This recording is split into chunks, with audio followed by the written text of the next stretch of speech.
एका छोट्याशा गावात बंडू नावाचा एक खोडकर मुलगा राहत होता.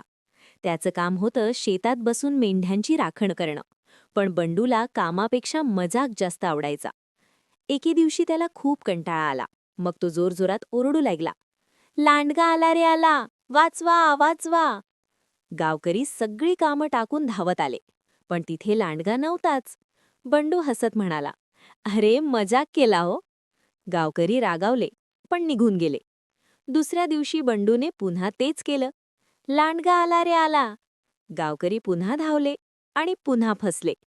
यावेळी त्यांनी बंडूला समज दिली, असं खोटं बोलू नकोस. काही दिवसांनी खरंच लांडगा आला. मेंढ्या घाबरून पळू लागल्या. बंडू घाबरून ओरडू लागला, लांडगा आला रे आला, खरंच आला आहे.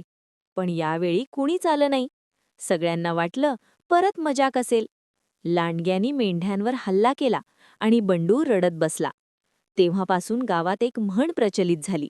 ती म्हणजे, जो वारंवार खोटं बोलतो त्याच्यावर खरं असतानाही कोणी विश्वास ठेवत नाही.